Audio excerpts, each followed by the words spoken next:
Welcome to the Fighting on Film podcast, the podcast all about classic and obscure war movies, from the Normandy landings to the days of chivalry and swords. If it's been captured on film, we're going to try and cover it. I'm Robbie of RM Military History. I'm Matthew Moss of Historical Firearms and the Armourer's Bench.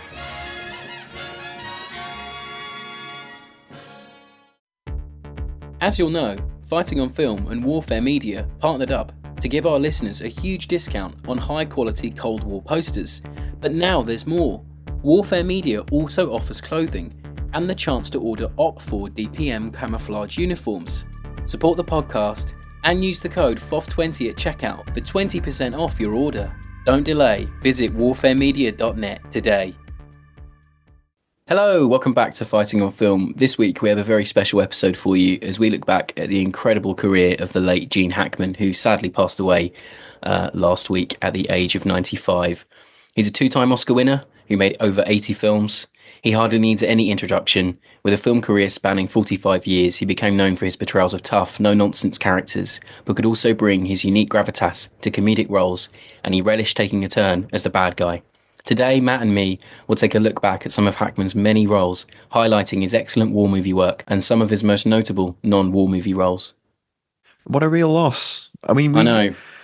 We talked about this, a little while back about losing the greats and having to be prepared for it. But yeah, I felt like Gene was going to run and run. He got to 95. That's quite an age. Hit me hard. I've got to admit, a lot harder than I thought it would. Surprisingly. As an actor, I always looked up to when I was doing drama at university. No airs or graces, a pure actor. Very, very sad to hear of his passing on that Tuesday. And I think I was saying to Matt on messages a couple of days ago, it's people that you admire, whether they be actors, singers, artists, they're not immortal, none of us are. And we owe people like Gene a debt of gratitude for the amount of work they put in to their craft so we can be entertained. It doesn't seem real, it's surreal. He's always been there. Yeah, but he's been retired for, I know, 15 years at this point, which is strange to think about that. But I suppose he left those 80 films, that back catalogue of work that has stuck with us and remained relevant and vital. Yeah. So he doesn't really feel like he ever did retire. He always felt like someone who was around. It's like he was on pause a little bit. Yeah, I've got what Morgan Freeman said about him at the Oscars. This week, our community lost a giant and I lost a dear friend. Like everyone that's ever shared a scene with him, I learned he was a generous performer and someone who elevated everyone's work. Gene said, I don't think about legacy. I just hope people remember me as someone who tried to do good work. I think I speak for everyone when I say, Gene, you'll be remembered for that and so much more. Yeah, it kind of echoes a lot of the sentiments that have been shared, I think, doesn't it? There's a whole load of people have been sharing their thoughts and memories about him over the last week or so. So what we're going to do today is we're going to take a bit of a look at his career. We're going to talk about all of his war movie roles, most of which actually almost half we've actually covered on the show already. So I'm going to jump in and I'm going to talk a little bit about his actual service with the US Marine Corps, which I think it's important to kind of discuss because, as we'll see as we start discussing some of his movie roles, it really seems to have, in that classic sense, informed the way he approached military roles. Yeah. So he was born on the 30th of January 1930 in San Bernardino in California. He left home at 16 to join the Marine Corps, lying about his age so that he could enlist. And he spent 4 years in the Marine Corps from 1947 through to 1951. Initially as a field radio operator, and then actually as his last MOS was as a broadcast journalist, which I thought was very interesting. He spent about a year in China during Operation Beliga, which was the occupation of a couple of provinces in China by the US Marine Corps, and their job was to basically make sure there was a transition of power that wasn't entirely all communist. So you're in that really complicated period of China's history where the communists and the Republic are still fighting it out. And there were several reported clashes during during that time between the U.S. Marine Corps and the PLA, which is a bit of a preamble for the Korean War that we'd see later on. So that's interesting. No idea if Gene was ever anywhere near any action or anything like that, but interesting No, I couldn't nonetheless. find him talking about anything like that. No, no, Yeah. not at all. He subsequently used his GI benefits to study journalism and film production at the University of Illinois, but he didn't graduate and moved back to California and did a little bit of acting. Started acting in the mid to late 1950s.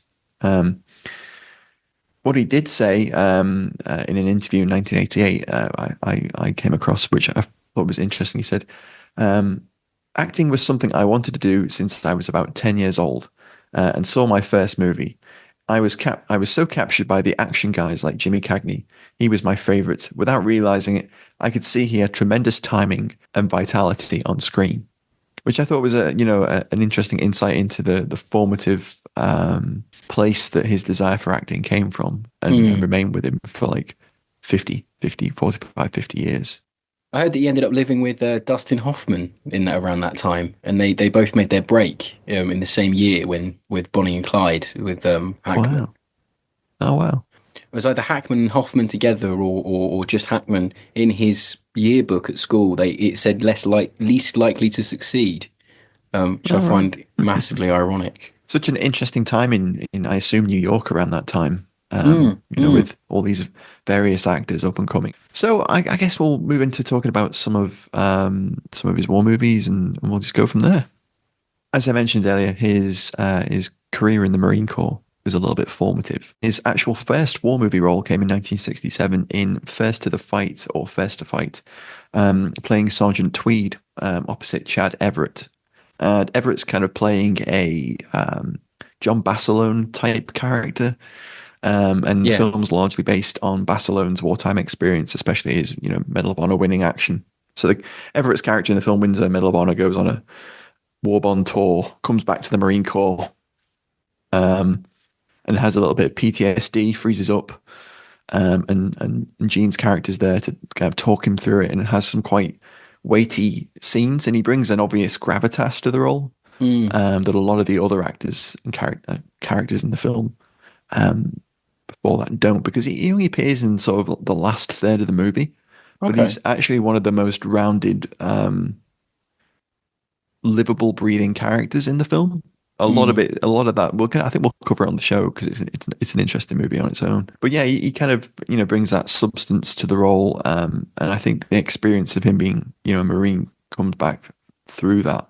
And it's released the same year as his breakout with Bonnie and Clyde as well. Yeah, it's interesting that early period of his career, he'd gone from being, I think he was like I don't know what you'd call it, like a part of the troupe of a couple of like variety shows that kind of a little bit like Saturday Night Live sketch comedy. And then he goes from there and does Bonnie and Clyde, and it's his big breakout, and then First to Fight. It's interesting, like where he's come from and where he goes. You might not have thought of him as someone who would have gone on to do that. No, it looks like a really interesting film. I watched a little bit of it the other night. Just really nice. Yeah, I Cool watched to it the see. other day. I enjoyed it. He was good in it. Cool to see the sort of Duck Hunters type camo being worn and things. It looks like a really good film. So I'm up now with the next one he would do. There's 10 years gap between these two movies. Is A Bridge Too Far, 1977. We've covered it before with Al Murray. Go and listen if you haven't yet. He played Polish paratroop brigadier Stanislaw Osobowski. Probably best known for his accent in that. I think he's only in it for like 5 minutes, maybe not even that, like 10, Yeah, but 15 minutes. he has a kind of a couple of scenes, doesn't he, where he's really pivotal There's in some weighty moments. making the suggestion that perhaps we're landing a little bit too far away, because Yeah, he's in that briefing with Sean Connery that's it. as Eckhart, and they're pointing to the landing grounds, and they're talking about whether They the Polish poise him as parabrigade is going almost to like a land. villainy in there, isn't he? He's the problem. He's been a He's the problem. chaotic neutral, isn't he? Actually, A because little he's kind of bit. like going, "Are we landing too far away? He's saying what we're all Should we be thinking, doing isn't this? he? When are you going to send us in?" Yeah, he's kind of Yeah. the viewer on screen, isn't he? He has that scene where the runners come. He swum the Rhine, and he Mm, said, we need to get you boys need to come and help us, you know. And he says, "Tell the general we're coming tonight." You know, and then you have that really intense crossing scene with the Poles, and he's saying "stop, go" in Polish, and then he sees his men get decimated, and you hang on Gene for just a split second when he looks at one of his dead men, and it's just says so much with his face. But I actually found a little tidbit about his Marine experience looking through the 1977 documentary The Arnhem Report, which was about the making of the movie. And they were No, yeah. asking all the actors about their service times. You had Michael Caine obviously was saying he was in Korea, but Gene said, I was never a really good soldier. I couldn't take the discipline. I didn't care. I didn't care about my clothes or the short hair. And the day before I got discharged, it made me cut my hair, which was a terrible blow to me. Very funny. But yeah, no, another great return. You know, in a movie studded with stars. Yeah, it's interesting. He seems to take on all these just by the look of the draw. That these films seem to get released in twos and in like pairs because in the same year he also appeared in the French Foreign Legion film March or Die opposite Terence Hill and Ian Holm, which we've covered on the show already as well. It's a cracker. It's one of It's a the great one. it's Yeah, a really good film. It's one of the few films you'll see Gene Hackman running around with a model 1892 Lebel yeah. revolver. Didn't he end up using a Lewis gun at one point as well? Yeah, I think he may have done. Yeah, there's Mm, definitely Lewis's in there. But yeah, the film follows a French Foreign Legion company that's attempting to defend a archaeological dig, which is being attacked or threatened by Bedouins. And yeah. Gene conveys this kind of like bleak pointlessness of the company's mission, and he's got this post-war listless kind of bleak broken man Mm, vibe going, and there's a PTSD undercurrent to his the character's yeah. kind of mentality. Um, and Gene is kind of masterful in bringing all of that to the fore Mm, without saying it overtly. There's no, yeah. oh, I'm struggling. I'm a World War One veteran. This is an awful mission. We shouldn't be doing this. Mm, There's none of that. It's all within the scenes with Hill and through I think there's a dinner scene which is really interesting where he kind of really comes to the fore. But yeah, it's a really interesting movie. It's I enjoyed it when we covered it back in, oh God, it must be yeah. beginning of Couple of last years year, I ago think, was now. it? Yeah, I think Yeah, so. Yeah, 23 maybe. Um, maybe. yeah, it's another one of those roles where you think, and I think it's a lot about Hackman movies because he had quite a storied career. I think, you know, he Mm, started off big hitter, French Connection, which we'll talk about later, of course. yeah. Then he had a bit of a weird kind of, I wouldn't say it's weird, that's the wrong word, but it's kind of, they're not roles you would think an Oscar winner would take. Mm, In terms of scripting and directors, perhaps. Um, and I know he went for a period of saying he just took roles to play it safe, and he said that was dangerous yeah. for him. Um, but March or Dies, I think it's one of those movies, and I'm not sure if we said this on the show or not, but I think it rings true that if Gene's not in that, 10 times less the picture. He had this presence on Lifts it. screen. You know, it Mm, lifts a movie, definitely, definitely. And his next movie, war movie role, would be Under Fire in 1983. He plays the reporter turned news anchor Alex Grazier, and the movie's set in the Nicaraguan Revolution. And it's the film's interesting. It's part love triangle drama meets gritty war journalism film. yeah. So imagine if Yeah. you smash the first half of Pearl Harbor with Civil War. That's the kind of feel. But this movie is a And lot then you less in threw Gene your. Hackman into kind of like add a Yeah, little spice. but Yeah. the movie is a lot less Pearl Harbor love triangle. It's a lot more realistic love triangle. And he Yeah. stars Yeah. alongside Nick Nolte in that one. And Gene's only in it for maybe 40 minutes. He's not in it very long. But Yeah, he's he in the first goes act and a half, and then he pops up back in the final pops act, up doesn't near he? the end. Yeah. And Alex is going over to the country to interview the leader of the Sandinista rebels, who, spoiler alert, is actually dead. And actually, Gene ends up being killed by the government troops, and he is a Yeah, he takes a catalyst. 7.62 round to the chest, doesn't he? Yeah, and he's a catalyst for the fall of the regime, and that's based on a true story of an American journalist being killed in It's a rare Nicaragua. on-screen death for Gene Very as rare well, on-screen naturally. death. Yeah, yeah. And No, this is I what really liked that film. I watched it the other I night, loved and it. Thought it was fantastic. Yeah. I thought everyone in it was really good. I thought Nolte and Hackman scenes together Mm. really chimed and really came through. Ed Harris playing a baddie. I know Ed Harris playing a merc. Probably the only movie you'll ever see Gene Hackman play a melodica, and That's true. then And sing sit down with a jazz band in a bar and sing a and jazz have a standard as song. well. Yeah. And Nick Yeah. Nolte wears a cracking pair of Nike Pegasuses. Oh, there's so much drip in that film. It's going to Oh, be it's brilliant. off the There's a chain. lot going Yeah. on there. It's a very very good movie. And this is what Roger Ebert said of Hackman when he reviewed it for the Chicago Tribune. He said Hackman never really convinced me that he could be an anchorman, but he did a better thing. He convinced me that he thought he could be one. Oh, I like that. Yeah. Because Really his good. character's umming and ahhing about whether he's going to do it, and then he Yeah. goes off and tries it, and then Mm. he wants to cement himself and come back and into get that big scoop. I think there was a bit of a glut of sort of journalism movies. I think there was Salvador with James Woods that Oliver Stone did as well. There was a couple more, but that one's well worth your time, and we'll definitely cover it again on the show because me and Matt do love a film about war journos, don't we? Yeah, we We do. We really do. do. Just harking back to a comment you made a little earlier about him doing not so great movies. I found an interview he did with All About Actors in 1993, which is rare because by the 90s he was really trying not to do any press. I'll talk about that Yeah. later on, Mm. but in the interview he said, I feel like I've paid my dues here in New York for 22 years before I moved out to LA. And if I feel like taking a movie because of the location or the money or the co-star or the director, I can do that. It's my career. You have to be somewhat mindful of what you do career-wise. I've seen some films that I'm not too proud of. And then apparently he laughed and said, but I'm not going to tell you what they are. So he wasn't going to comment publicly on what he thought wasn't a good movie.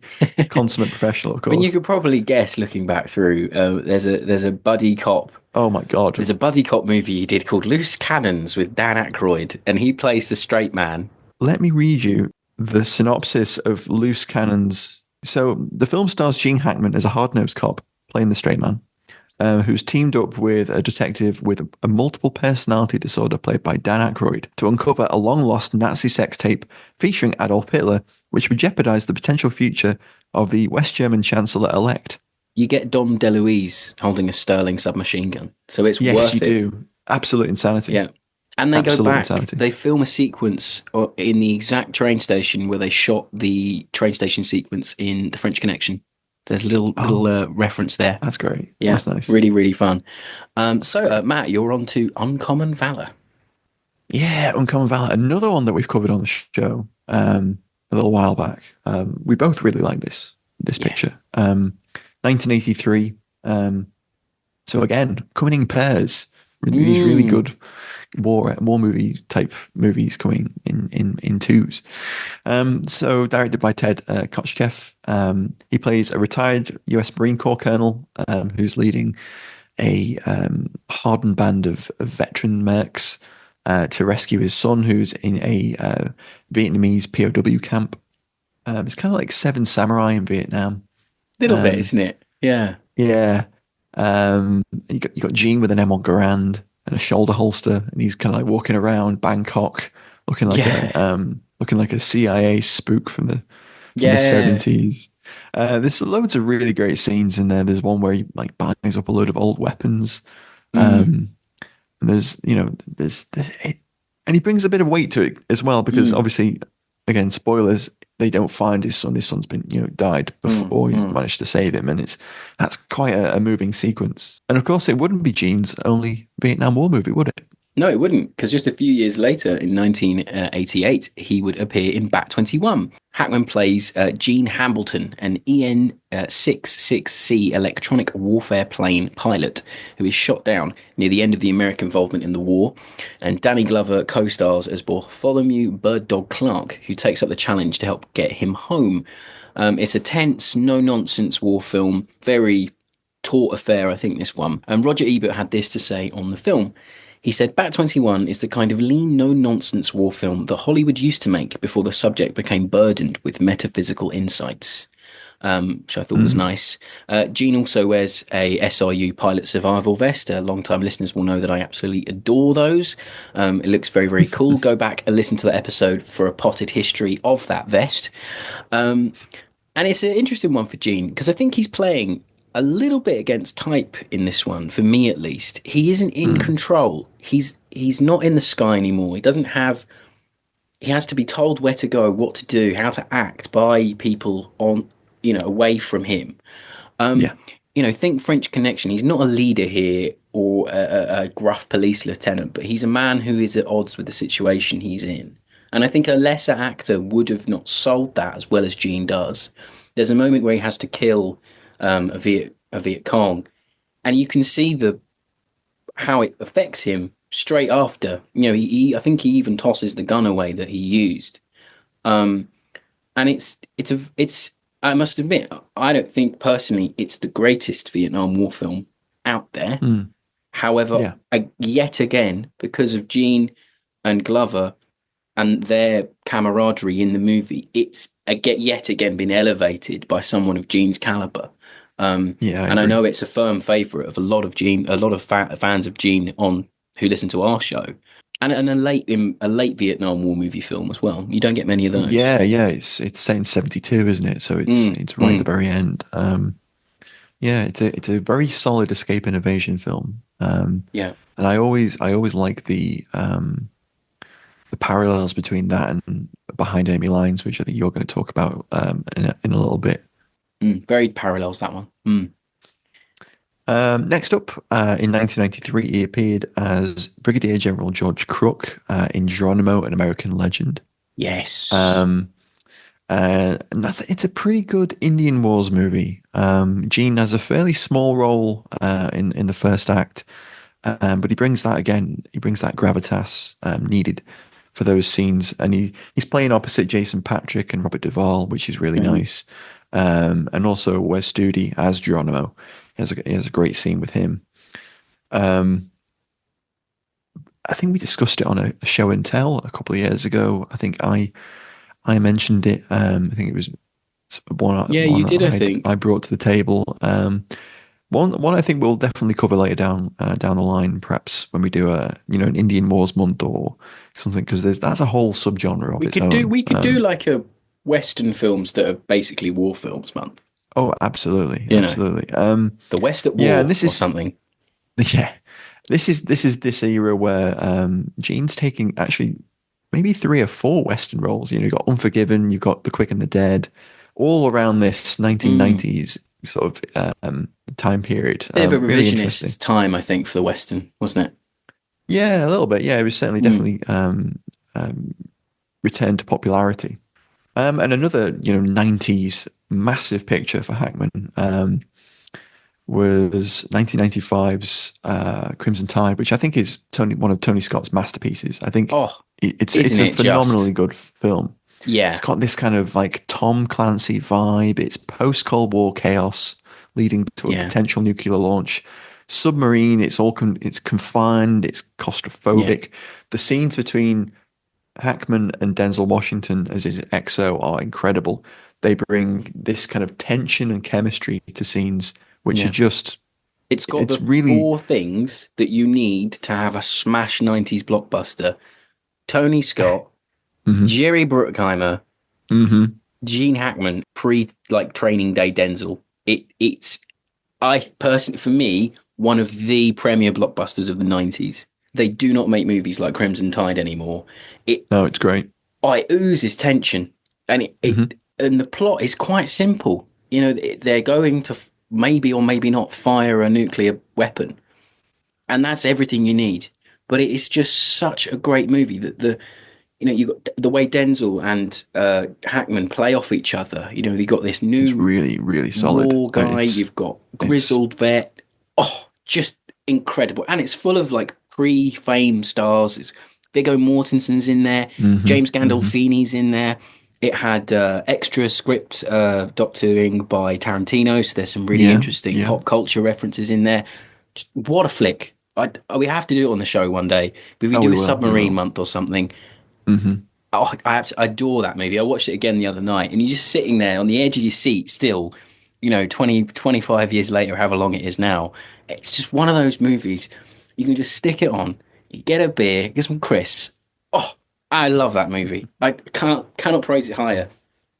Kind of, I don't know. I don't want to say it, but it's kind of like Red October or Hunt for Red October, I should say, Yeah. in that it has that setting and that Cold War backdrop to it, or post Cold War backdrop to it. But then it has this chemistry, which I think, because it's the two men on the bridge conversing throughout the Mm, whole film, yeah. and the tensions rise. It's kind of like the K Mutiny in that Yeah. respect. It's like, Yeah, it the is tensions quite Ken rise, Mutiny. Yeah. um, but we don't get that with Hunt for Red October. It's a it's a different kind of movie in that respect. But there's the similarities. But I know it's what you mean. But yeah, an what a incredible movie, really yeah, great. amazing. So I've got this is Gene's last war movie role, I think. Um, it's Behind Enemy Lines from 2001. He plays Rear Admiral Leslie Reigart, or Regart, commander of the Adriatic Battle Unit, in a Owen Wilson vehicle, which Yeah, was we're at this time of movie won't be saying that very history often. where we were trying to make Owen Wilson a thing, and it kind of happened. He got Cars a few years later. He got Cars. I mean, Robbie was massive in the 2000s. Did he? Yeah, he was in like loads of Zoolander and like all Oh, sorts I of did it. Oh, of films. course. Oh, yeah. Owen Wilson kind of passed me by a little bit, I think. Oh yeah, he's not like, oh, I need to watch that Owen Wilson movie, but he was big. He still is kind of big. Yeah, no, he's all right. Well, I'm not putting Owen Wilson down. I'm He just had saying Cars. he had cars. I'm a cars kid. I love cars. Anyway, it's Gene Oh, again playing a man in control like he did in Crimson Tide. A battle-worn lifer kind of man. And mhm, he let's go get our boy back. A lot of tense scenes with him chatting to other mhm. military representatives to try and get Owen Wilson out.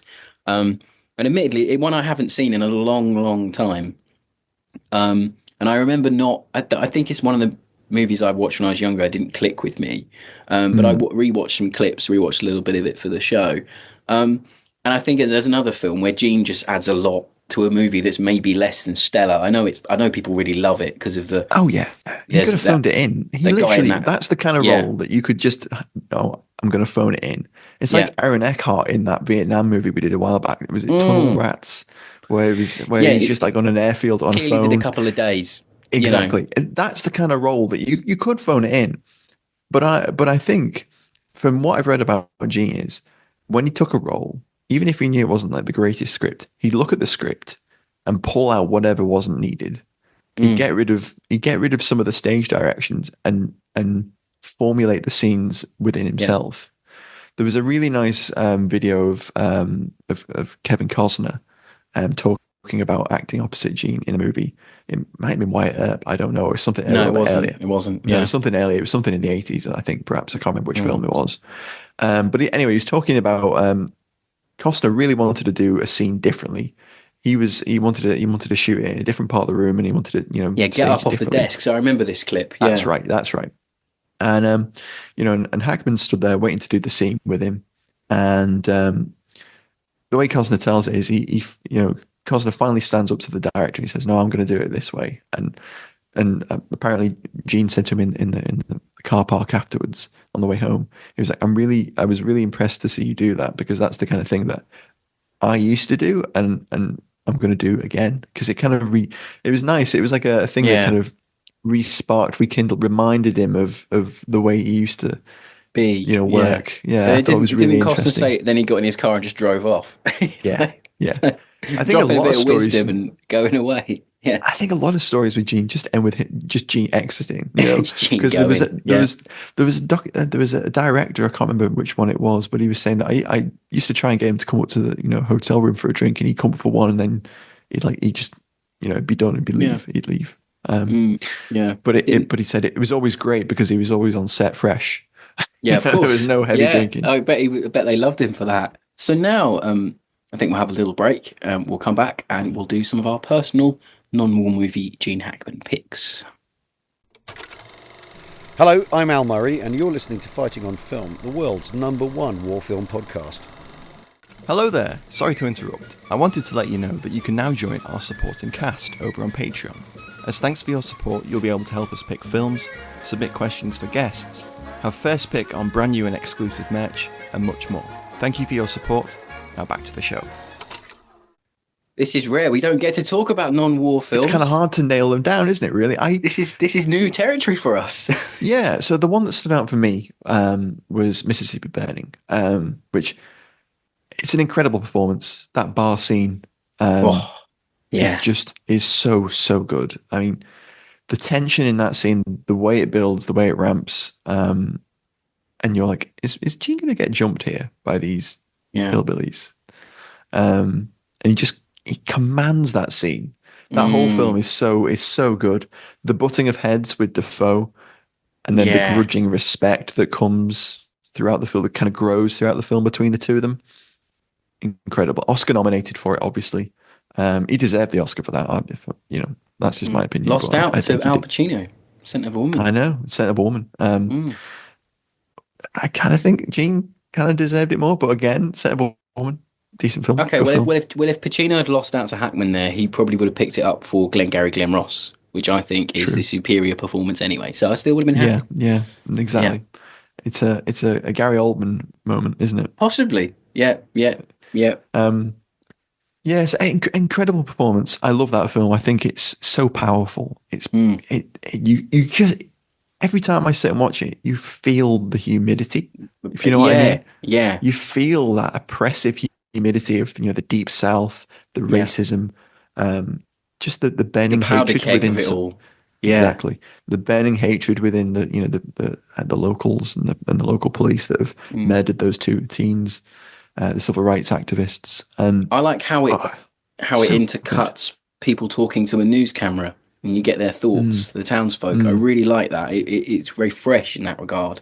I agree. Great film, yeah. And then it ramps and ramps and ramps, and you never really know: is Gene gonna go in hard? Is he gonna let Defoe do it the way he wants? It keeps you guessing right till the end. It's a very, very tense one. Exactly. I mean, it could have ended with Gene going in with a shotgun and just blasting everyone away, laying down the law. The way he portrays it, the way his character just keeps a lid on it. I love it.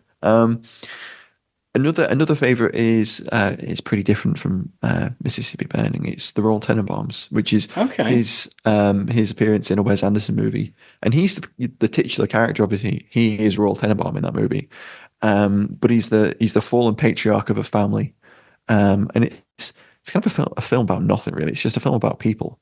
Me and Matt love films about nothing. Like if you ever talk to us about our non-war movie picks, they're always films about nothing. Like I love Big Lebowski. I love Once Upon a Time in Hollywood. I love Glengarry Glen Ross. These movies aren't about anything, but they're chock full of such interesting characters. And Tenenbaums is one of those films, isn't it? And it's such an uncharacteristic role for him to take. It's slightly comedic, but it's the straight man role. There's no real, he's not the funny guy in it. He is the straight man, and some of the jokes are lined up. He's the butt of them, but he's great in that role. It's a shame he wasn't in more of Anderson's films. I think while Bill Murray came out recently and said he was kind of tough on Wes because he was a relatively young director and tough but fair, I think, is the way that Murray described it. I think he would have been great as one of those returning actors like Murray, and would have been nice. Just to see just small roles, because I think he really imagine him voicing the dog that Bill Murray voiced in Isle of Dogs. I can imagine him doing something like that. Yeah, that gruff voice of his. Yeah, that would be great. So that's one of my picks, and that's kind of like a comfort movie. It's like one of those. You're a big Wes it's fan, good because everyone's on their game. I am a big Wes fan. Yeah. It's one of those films where everyone in that cast is on form. You got Owen Wilson as well in there, and Gwyneth Paltrow. I take back all my Wilson bashing. I'm sorry. And Danny I wasn't Glover. I wasn't aware of your game, Owen. Sorry, I wasn't aware. You got Danny Glover as well, who's in there. Ben Stiller at the peak of his powers as well. Ben Stiller, indeed. Yeah. And then my final non-war movie Gene pick is Enemy of the State, where he plays CIA veteran, kind of. He's been thrown out, or he's retired, and he's managed to stay off the grid. He's an expert in surveillance and espionage and counter-espionage. And Will Smith ends up finding him, and they end up being a bit of a double act in the second half of the film. And that's kind of one of those films that was always on. Yeah, for quite a while. ITV4 for those that know. Very Yeah, ITV4. yeah, exactly. Yeah, And for me, it's one of those childhood nostalgia movies where it was a big thing when it premiered on the TV. We were like, "Ooh, Gene Hackman and Will Smith." Probably the first Gene Hackman movie I saw. Okay. I think when you think about it, so yeah, it's got a kind of a special place there, and it's a quite a cool movie. It's he's playing the gruff, authoritative establishment, but fallen establishment in this character. He brings that gravitas again, and he's saying that time and time again, but he does it. That's some great picks there, Matt. Really So, great. Rob, what about you? I'm excited because, as I said earlier when we started this section, we get to talk about non-war films. Yeah. It feels like it's like half day at school. So my first pick is The Conversation, 1974. It's Francis Ford Coppola's neo-noir thriller where Gene plays a surveillance expert, Harry R. Cool, who's driven to near madness after his surveillance equipment picks up the sound of what could or maybe could not be a murder. It's a very Sidney Lumet-esque film with complex characters, quite dialogue heavy, a very slow burn but a very enjoyable film. It was filmed between The Godfather 1 and 2 when Coppola took a break.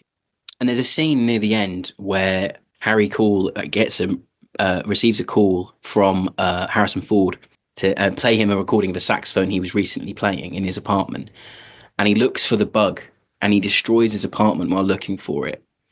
And it hangs on Hackman at the end and the credits roll. And it is such a powerful scene, such a great movie. If you like your Lumet films, you'll love The Conversation.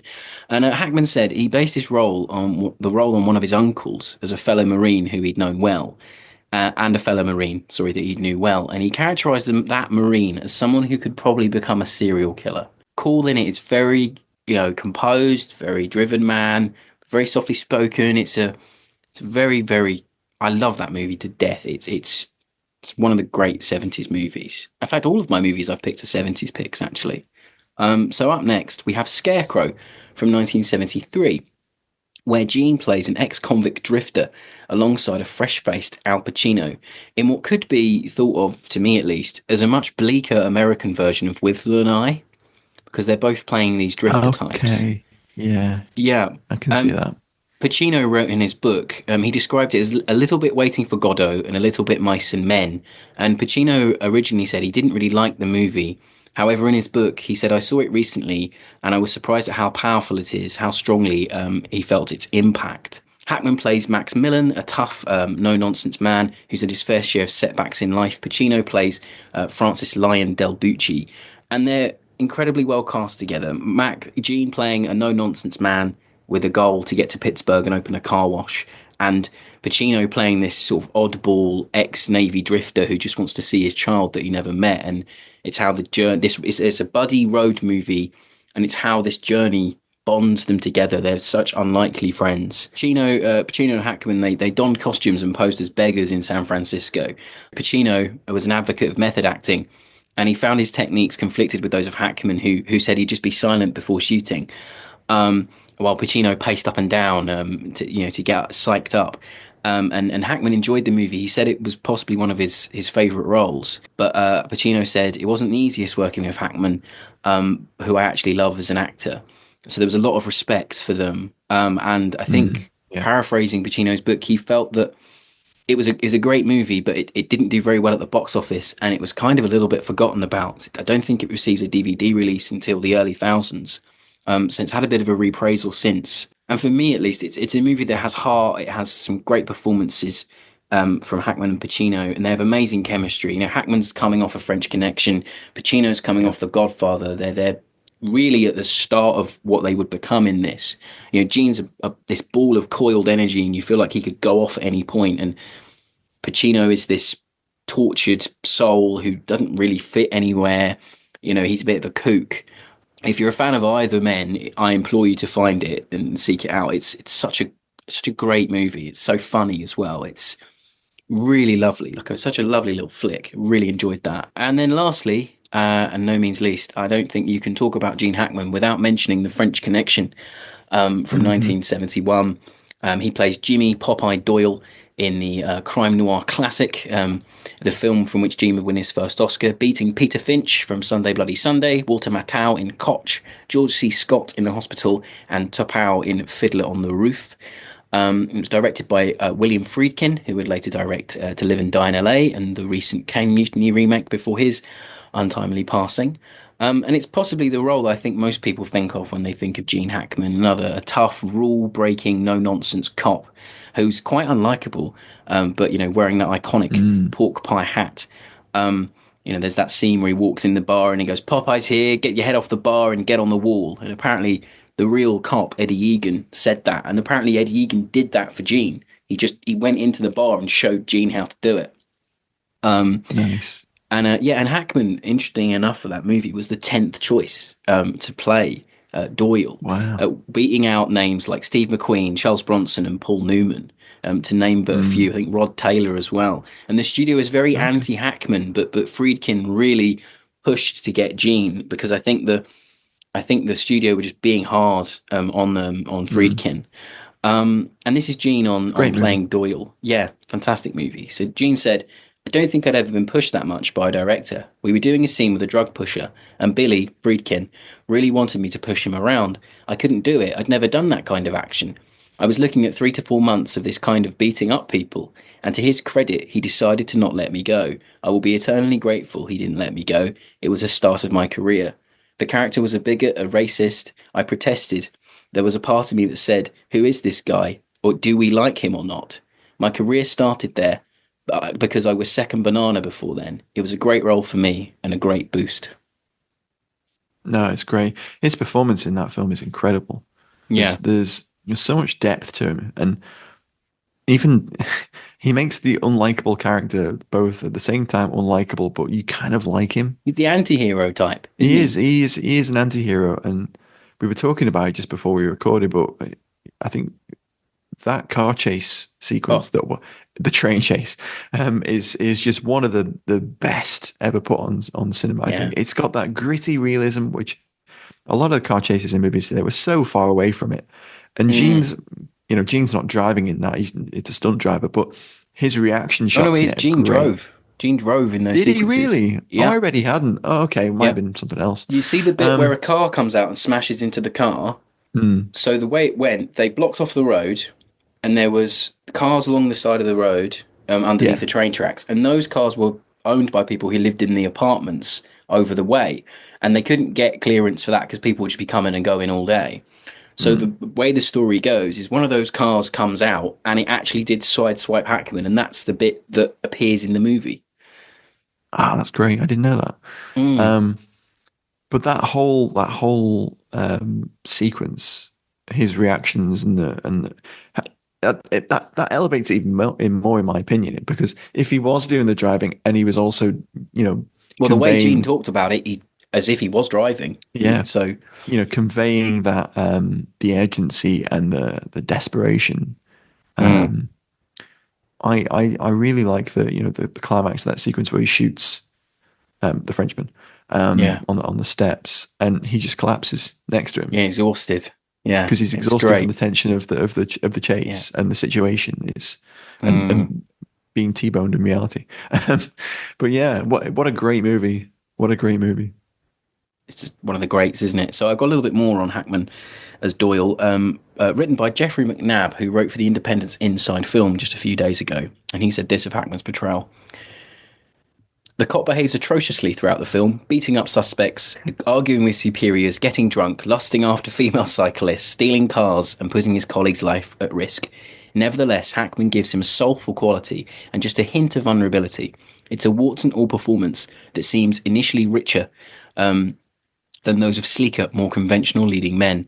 For Jimmy Popeye Doyle, being a New York detective isn't just a job, but a sacred cause. More than 50 years on, you can't help but admire the manic seriousness and passion with which he goes out on the beat." And then this is me and my rounding thoughts for this section.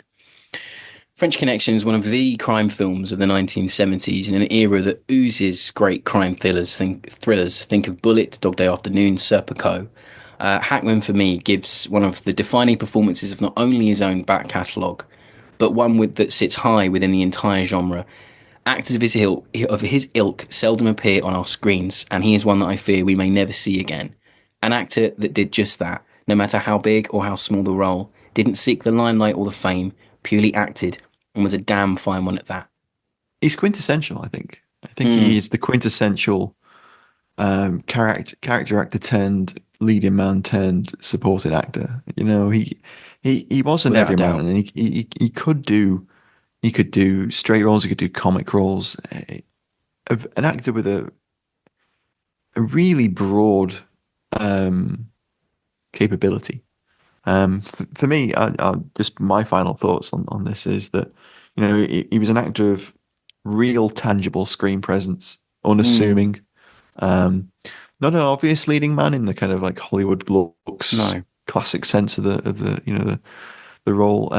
But I think this gave him more of an ability to be that everyman, you know, for much of his career. But at the same time, he could do, you know, he came to authority figure roles really easily. You know, he had that natural ease which translates through the screen. And by all accounts, he didn't suffer fools. Took his work very seriously. Leading to some interesting stories from co-workers who experienced his air on set. Apparently, he clashed with John Travolta in Get Shorty because Travolta would come to set not knowing his lines. So that really pissed off Gene, apparently. I found that really, really quite fascinating. As I mentioned earlier, he was rough on Wes Anderson, and Bill Murray said he was a tough nut, Gene, but he was really good. That's, quite a Bill Murray quote there. It really is, isn't it? Yeah. And John Moore, the director of Behind Enemy Lines, told the BBC recently that he put the fear of God into him. But he said that Hackman was patient and relentlessly and flawlessly professional and very funny.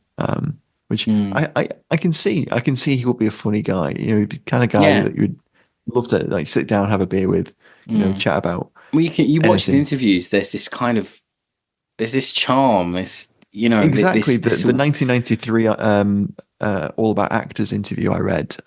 It literally begins with, "I didn't expect to be at such ease when I began the interview," and the interviewer found themselves like just bouncing around asking their questions. They didn't go, in the order that they were anticipating. They found it really conversational and open, which is really interesting because Gene tours, from the 80s onwards, didn't like doing press. Famously, hated doing junkets and that kind of thing. And it's hard to find clips of some of the movies of him talking about them. It is. Barry Sonnenfeld, who directed Get Shorty, said that he loved being an actor, but hated all the stuff around it, like the publicity and that kind of element to it. So I think that really holds true. With an incredible 45-year career that saw him win 2 Oscars out of 5 nominations, 4 Golden Globes, he was definitely one of the greats. He was. And our large question this week was to our listeners was, we want to know your personal favourite Hackman roles and why, and I'll read you a few now. Dr. Kirsten McKenzie says, one of the best villains in cinema, the best Lex Luthor by far, cunning, naughty, and very funny all at once. Every incarnation of Lex Luthor has paled in comparison. Paul says, I think Crimson Tide's one of the best films for me. A.D. Bond says, Mississippi Burning again. The way Gene Defoe interact makes the movie. We've got Alan Burton, who says, of course, the usual suspects, Bridge Too Far, Bat 21, Crimson Tide, Behind Enemy Lines. But for him, it's Uncommon Valor. He says, a great example of how he brought integrity and believability to his characters, even in a movie that could be considered just another throwaway 80s action film. Then we have Crimson Tide from Paul Burns, who says, old school Navy versus new school Navy thinking. And just when you think the character is about to say he got the call wrong about launching the missiles, you find out he's saying he got it wrong where he thought where the horses were from. Another one. Yeah. Another scene. And then finally this week, I think we'll end with Holly Kahn, who says, for war spy stuff, it has to be the package. But for something really complex, and he looks like a coiled snake in it, it's Mississippi Burning. We never really do figure him out in that one, and that's the point. Yeah, it is. It is. Yeah, The Package is another great one. I haven't mentioned that one, but yeah, it's a great movie. Film of as two well. halves for me. I think it stronger in the first section than it was the second, Yeah, but it's a I know good what you Cold mean. War thriller. It is. But yeah, but I think that was our look back on the career of the late Gene Hackman. Thanks for joining us. Obviously, you can keep up to date with all the FOF news on the socials. Join the FOF Faithful page on Facebook. You can get involved. And then join us next week when we'll be going all the way back. Is it 1940? 1939? I think it's 40, yeah. Seahawks. But the Seahawks with Errol Flynn. Yeah. Some swords. Some swashbuckling and some chivalry and swords. We will talk about that next week. Do come back and join us on Fighting on Film. Bye, everybody. Thanks for joining us. Bye, guys. Bye-bye.